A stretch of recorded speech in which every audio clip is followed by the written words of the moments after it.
மெய்ப்பொருள் காண்பதறிவு. இன்றைக்கி நம்ம பார்க்க போகிற ஒரு டிசீஸ், அது டிசீஸ் அப்படிங்கிறதுக்கு முன்னாடி அது ஒரு கண்டிஷன். எதுவுமே இந்த உடம்புல நோய் அப்படிங்கிறது எதுவுமே கிடையாது. எல்லாமே ஒரு சில மாறுபாடுகள்னால் ஏற்படக்கூடிய கண்டிஷன்ஸ் தான். அதை நம்ம முத்த விடும் பொழுது நோய் அப்படிங்கிற பெயர் பெறுது. இன்றைக்கி நம்ம பார்க்க போகிறது வெரிகோஸ் வெயின் அப்படின்னு சொல்லக்கூடிய ஒரு கண்டிஷன். அது நாளடைவில் நரம்பையே கட் பண்ணி எடுக்கணும், ஆப்ரேஷன் பண்ணணும் அப்படிங்கிற சூழ்நிலையில் கொண்டு போய் விடக்கூடிய நோய் அப்படிங்கிறதுக்கும் மாறுது. இந்த வார்த்தையிலிருந்து ஒரு சில புரிதல்கள் நம்ம தெரிஞ்சுக்கலாம். இந்த வெரிகோஸ் வெயின் அப்படின்னு சொல்லக்கூடிய வார்த்தையில் வெயின் அப்படிங்கிற வார்த்தையை எடுத்துக்கலாம். வெயின் அப்படிங்கிறது நமக்கு நரம்பு அப்படின்றது தெரியும். நர்வ்ஸ், வெயின்ஸ் இது எல்லாமே நம்ம படிச்சிருக்கக்கூடிய வார்த்தைகள் தான். இந்த நரம்புகளில் 2 விதம் இருக்குது. நரம்புகள் எதுக்கு பயன்படுது அப்படின்னு பார்த்தோம்னா, இருதயத்திலிருந்து ஆக்சிஜனோட இருக்கக்கூடிய இரத்தத்தை உடல் முழுக்க கொண்டு போகிறதுக்கு ஒரு வகையான நரம்பும், அந்த ஆக்சிஜன் குறைவான இரத்தத்தை மீண்டுமாக இருதயத்தை எடுத்துகிட்டு வர்றதுக்கு இன்னொரு நரம்பும் பயன்படுது. அந்த 2 நரம்பில் ஒன்று ஆர்டரிஸ், ஆக்சிஜன் இருக்கக்கூடிய இரத்தத்தை உடல் உறுப்புகளுக்கு கொண்டு செல்வது ஆர்டரிஸ்ன்னு நம்ம படிக்கிறோம். அந்த உடல் முழுக்க சுற்றோட்டம் அடைந்த இரத்தம் ஆக்சிஜன் எல்லாம் இழந்து மீண்டுமாக ஆக்சிஜனை நிரப்புவதற்காக இருதயத்திற்கு ஒரு நரம்பால் கொண்டு வரப்படுது. அதுதான் வெயின்ஸ்ன்னு நம்ம சொல்கிறோம். இதை இன்னும் எளிமையாக நம்ம பார்க்கலாம் அப்படின்னா, இரத்த குழாய்கள் 2 வகை. சுத்தமான இரத்த குழாய் ஒன்று, அசுத்த இரத்த குழாய் ஒன்று. இப்படி 2 வகையில் பார்க்குறோம். அந்த அசுத்த இரத்த குழாய் அப்படிங்கிறதா நம்ம வெயின் அப்படின்னு சொல்கிறோம்.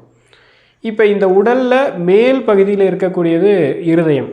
மேலேருந்து கீழ் நோக்கி கால் வரைக்கும் இரத்தத்தை கொண்டு போகணும். அதே சமயம் அந்த இரத்தத்தை கீழிருந்து திருப்பி இருதயம் வரைக்கும் கொண்டு வந்து சேர்க்கணும். இந்த ஒரு டிரான்ஸ்போர்ட்டேஷன் ப்ராசஸை ஒரு விதமான சக்தி, கண்களுக்கு புலப்படாத சக்தி இந்த உடம்புல நமக்கு செஞ்சுக்கிட்டு இருக்கு. இந்த இரத்தம் மேலிருந்து கீழ் போவது என்பது ரொம்ப எளிமையான ஒரு விஷயம். நம்ம அண்டத்தில் உள்ளது பிண்டத்தில் உண்டு அப்படிங்கிறத பார்த்துக்கிட்டே இருக்கிறோம்.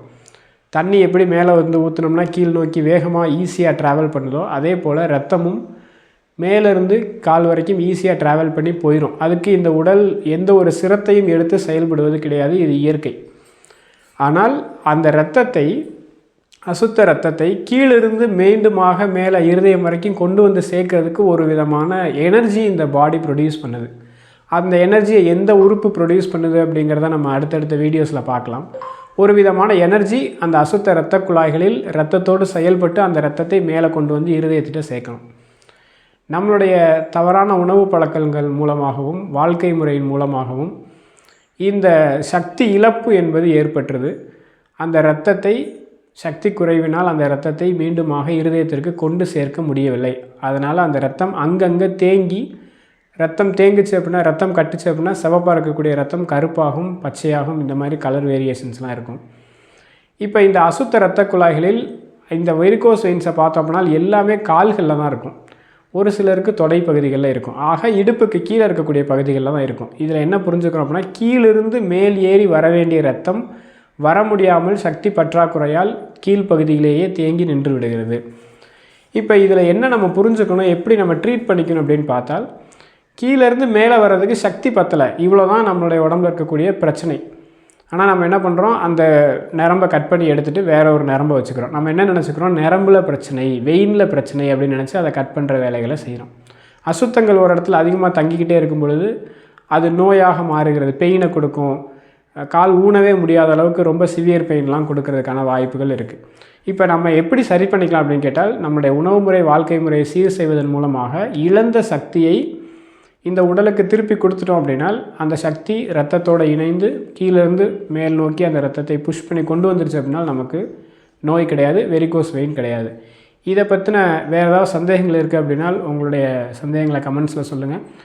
இன்னும் தெளிவு வேணுமானால் அதற்கான தனியான வீடியோவும் நம்ம பண்ணலாம். தொடர்ந்து இந்த மாதிரியான பயனுள்ள தகவல்கள் வேணும்னு நினைக்கிறவங்க நம்மளுடைய சேனலை சப்போர்ட் பண்ணி பாருங்கள், சப்ஸ்கிரைப் பண்ணுங்கள். நன்றி.